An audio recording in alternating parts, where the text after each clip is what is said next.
એક માણસને ત્યાં યમરાજા પધાર્યા. એટલે યમરાજાને જોઈને કે પ્રભુ, હું તો હજી 25 વર્ષનો છું, મારે અત્યારે આવવાનું?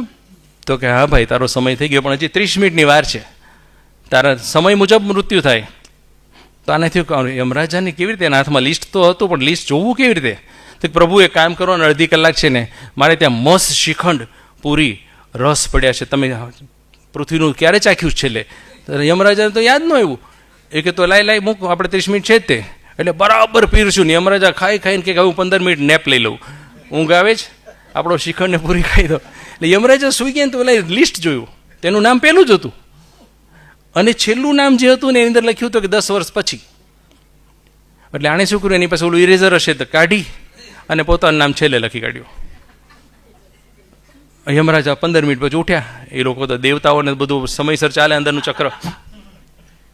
ઉઠીને કે બેટા, આજે કેટલા સદીઓ પછી મેં પૃથ્વીનું ભોજન આરોગ્યું, હું એટલો ખુશ થયો છું ને કે આજે હું છેલ્લેથી નામ શરૂ કરીશ. એટલે આપણે લાંચ આપવાની કોશિશ કરીએ ને ત્યારે ક્યારેક આવી રીતે લોચાઈ પડતા હોય છે. એક હેટી મે વિયર નામની એક નાની દીકરી, ઉંમર ખાલી 6 વર્ષ, પરદેશના એક ચર્ચની બહાર રવિવારે ઊભી રોતી હતી.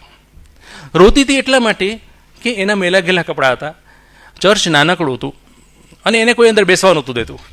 જેની પાસે જગ્યા હતી ને આમ પોળા થઈને બેસી જતા હતા, એ આવે નજીક ત્યારે, એટલે પાછી નીકળીને રોવા માંડી. એટલે ત્યાં ઓલા પાદરી નીકળે છે કે તો બેટા કેમ રડે છો, હિપકા ભરતી જોઈને? તો ફાધર, આજે મારી ચર્ચમાં આવવાની પ્રાર્થના કરવાની ખૂબ ઈચ્છા છે, પણ તકલીફ એ છે કે મને કોઈ બેસવા નથી દેતું. ફાધર એની સામે જોયું, એના મેલા ઘેલા લુગડા જોઈને, વિખરાયેલા વાળ જોઈને નક્કી કર્યું કે આ શું કામ નહીં બેસવા દેતું, સમજી શકાય. મેં પોતે જોયું છે. તો હું 3 મહિના ભાવનગરથી જીથરી ગામ અપડાઉન કરતો હતો, MBBSમાં હતો ને ત્યારે, ઇન્ટર્નશીપ વખતે. તો કોઈ સારા કપડાં પહેરેલા વ્યક્તિ કે લેડી આવે ને તો માણસો તરત જગ્યા કરી આપે, અને સૌ ભિખારી જેવા લાગતા કે લગર વગર માણસ કોઈ ચડે ને તો પોળા થઈને બેસે. આપણે બધે જોતા હોઈએ છીએ. આપણું આ બહુ સહજ ઓબ્ઝર્વેશન છે રમભાઈ. તો ફાધર કે બેટા, આપણું ચર્ચ બહુ નાનું છે, આપણે 200 જણા માંડ સમાઈ શકે છે, એટલે તને જગ્યા નહીં મળી, પણ તારે ખરેખર આવવાની ઈચ્છા છે આજની પ્રાર્થના એટેન્ડ કરવાની? તો હા ફાધર, મને બહુ જ ઈચ્છા છે. તો ચાલ મારી જોડે, હું તને જગ્યા કરી આપીશ. ફાધર એને લઈ ગયા, આગળ છે જગ્યા કરીને બેસાડી. હેઠી તો બહુ જ આનંદિત થઈ ગઈ. એ રાત્રે હેઠીને એવો જ વિચાર આવતો હતો કોન્સ્ટન્ટ કે આ ચર્ચને મોટું કેમ બનાવવું, મારે આ ચર્ચને મોટું કેવી રીતે બનાવવું? અમારું ચર્ચ મોટું હોય તો કોઈને નિરાશ થઈને મારી જવાને પાછું ન જવું પડે ને. એ વિચારમાં સૂઈ ગઈ. એના 2 વર્ષ પછી હેટી મે વિયરને એવો ભયંકર રોગ લાગુ પડ્યો કે એનું મૃત્યુ થઈ ગયું. બચાવી ન શકાય, ખૂબ મહેનત કરી છતાં ન બચાવી શકાય. ખ્રિસ્તી ધર્મના રિવાજ મુજબ આ ફાધર જ આવ્યા ત્યાં, એના શરીરને છેલ્લે નવડાવવા માટે લઈ જાય. એટલે નવડાવવા માટે એને ઉંચકી તો એના કપડામાંથી એક જૂનું રેક્ઝિનનું ગંદુ પાકીટ નીચે પડ્યું.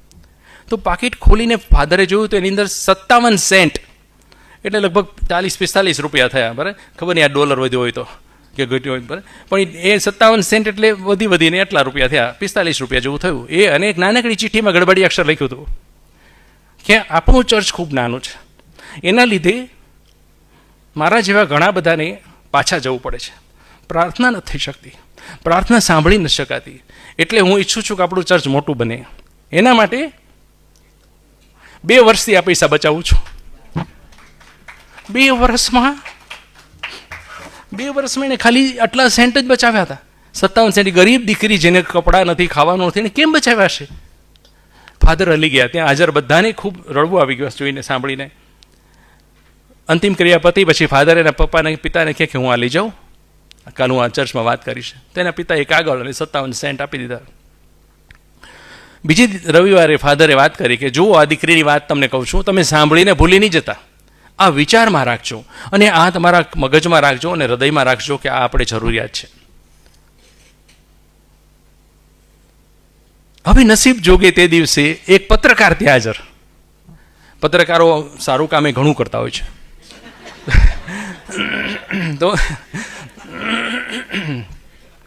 તો એ પત્રકાર ત્યાં હાજર. એણે આ વાત સાંભળીને ફાધર પાસે પછી પ્રાર્થના પૂરી થઈ પાછા ગયા અને કે મારે આ વાત છાપી છે, તમને વિગત જણાવો. એટલે ફાધરે વિગત જણાવી આખી. ઓલા એના રવિવારની એડિશનમાં છાપ્યું એટલે it spreaded like wild fire. તરત બધેથી વાતો ફોન આવવા માંડ્યા, દાન આવવા માંડ્યું. અને એક માણસે ફાધરને ફોન કર્યો કે હું મારી જમીન તમને ચર્ચ માટે આપવા માગું છું. તો ફાધર ગયા, એટલી બધી વિશાળ જમીન. એટલે ફાધરે હાથ જોડ્યા કે આ જમીન ખરીદવાની ચર્ચની શક્તિ નથી, આની કિંમત તો તમે કહી શકો મને, પણ અમારી શક્તિ નથી, હું જમીન જોઈને કહી દઉં છું. તો કે ખાલી 57 સેન્ટ આપો. એટલે 57 સેન્ટ આપ્યા અને જમીન લખી આપી. અને એ પછી ચારે તરફથી ચેક ને મદદ ને ભંડોળ આવવા માંડ્યું. ફક્ત 4 જ વર્ષની અંદર 2 કરોડ રૂપિયા ઊભા થઈ ગયા. અને આ 2 કરોડ 1900ની સાલના, અત્યારના નહીં. એટલે અત્યારે તો અધધ થઈ જાય ને, એટલું બધું. કારણ કે હું 1978માં ભણતો ત્યારે ડોલરના 9 રૂપિયા હતા, બરાબર. તો અત્યારે વિચાર કરો કે શું થાય. અને એ ભંડોળમાંથી આજે ફિલાડેલ્ફિયા શહેરની અંદર ટેમ્પલ બાપ્ટિસ્ટ ચર્ચ નામનું ચર્ચ ઊભું છે. એની સિટિંગ કેપેસિટી છે 3300. એની બાજુમાં જ તે ટેમ્પલ યુનિવર્સિટી છે કે જેમાં હજારો બાળકો ભણીને સ્નાતક થયા છે અને હજી ભણી રહ્યા છે. અને એની જોડે આવેલી આ જ ફંડમાંથી બનેલી ગુડ સમારિટન હોસ્પિટલ, કે જ્યાં બાળકોની હોસ્પિટલ છે, એને હજારો લાખો બાળકોને જીવતદાન મળ્યું છે. 57 સેન્ટ નિસ્વાર્થ ભાવે શું કરી શકે. આજે એ ચર્ચમાં એટી મેવિયર અને ફાધર ક્રોમવેલનો ફોટો ત્યાં જ છે એના એક રૂમમાં. 57 સેન્ટ ખાલી કરી શકે, પણ ક્યારે? બીજા માટે વિચાર કર્યો. એટલે બીજાના માટે અપેક્ષા વગર, મારે નથી જોતું કાંઈ, કોઈને તકલીફ ન પડે એના માટે. એટલે જ્યારે આપણે અપેક્ષા વગર આપતા શીખી જશો ને, આની જેમ અપેક્ષા વગર કંઈ કરતા શીખી જશો ને, ત્યારે યાદ રાખજો કે આપણે જીવન જીવવાની કળાનું લેક્ચર એ નહીં સાંભળવું પડે. એ આવડી જ ગઈ, હસ્તગત થઈ ગઈ. આપણી વાતનો ત્રીજો મુદ્દો છે, આપણે 2 મુદ્દા લીધા, આપીએ, કોઈની બાજુ ઉભા રહીએ. અને ત્રીજો મુદ્દો આપણો છે કર્મનું ધ્યાન રાખીએ. જો તમે બધા પ્રબુદ્ધ નાગરિકો છો, મારે તમને કર્મ અંગે કંઈ સમજાવવું ન હોય. હરીશભાઈ તમને કર્મ અંગે આખું બધું બધા મારે જાણું છે, નહીં કરતા 10 ગણું જાણતા હશે, બરાબર. પણ કર્મનું ચક્ર એવું છે કે હંમેશા એની અંદર ધ્યાન રાખવું પડે કે જો એમાં કંઈ ખરાબ થઈ ગયું તો તમે ચક્રના દાંતામાં ફસાઈ ગયા. ગમે એટલો સંઘર્ષ થાય, તમે સત્કર્મની આંગળી ન છોડો તો તમને જીવન જીવવાની કળા આવડી ગઈ. મેં હમણાં એક જગ્યાએ વાંચ્યું હતું કે બસ કર્મ तुम्हारा कल होगा, और कर्म अगर सच्चाई है तो कर्म कहाँ निष्फल होगा. हर एक संकट का हल होगा वो आज नहीं तो कल होगा. लोहा जितना तपता है उतनी ही ताकत भरता है. सोने को जितनी आग लगे उतना प्रखर निखरता है. हीरे को जितनी धार लगे उतना खूब चमकता है. मिट्टी का बर्तन पकता है तो धुन पे खूब खनकता है. सूरज जैसा बनना है तो सूरज जितना जलना होगा. नदियों सा आदर पाना है तो पर्वत छोड़ निकलना होगा. और हम आदम के बेटे हैं, क्यों सोचे राह सरल होगा. कुछ ज्यादा वक्त लगेगा लेकिन संघर्ष जरूर सफल होगा. वो आज नहीं तो कल होगा. કર્મ અગર સચ્ચાઈ હે તો કર્મ કહાં નિષ્ફળ હોગા. કર્મનું ચક્ર એવું છે ને કે એની અંદર તમે સાચું કરો તો તમને સારું જ મળે, હંમેશા, ક્યારેય નકામું ન મળે. હું બોટાદ ગામની બાજુમાં કુંડળ ગામ છે, ત્યાંના સ્વામીજીએ મને મારા પુસ્તક વિમોચન માટે પરાણે બોલાવ્યો હતો કે આવો ના આવો, મારે તમારા મનનો માળોનું વિમોચન કરવું છે. તો હું એકલો જતો હતો, કૃતિકાંત તે સ્કૂલ નથી, એટલે હું એકલો જતો હતો. તો વલભીપુર ગામ વટ્યું ને ભાવનગરથી, ત્યાં મારી ગાડીમાં પંચર પડ્યું. મને ત્યારે ગાઉટનો સખત દુખાવો હતો, હું આંખો ન વળી શકું, ગોઠણ પાંચ વળી ન શકું. હવે વ્હીલ કેમ બદલવું? ત્યાં જવાનો સમય થઈ ગયો, મારી ગાડી અટકીને ઊભી છે. ત્યાં 2 જણા બાઇકવાળા ઉભા રહી ગયા કે વિજુળા સાહેબ. મેં તો હા, શું થયું ભાઈ, તમે ઓળખો છો મને? મને કે આગળ જાઓ સાહેબ. એણે વ્હીલ બદલી દીધું, પછી કીધું તમે મારા દીકરાની એમને દવા કરી છે. कर्म अगर सच्चाई है तो कर्म कहाँ निष्फल होगा. हर एक संकट का हल होगा वो आज नहीं तो कल होगा. એટલે કર્મના ચક્રમાં એક યાદ રાખવું જોઈએ કે રાજા હતો પેલા,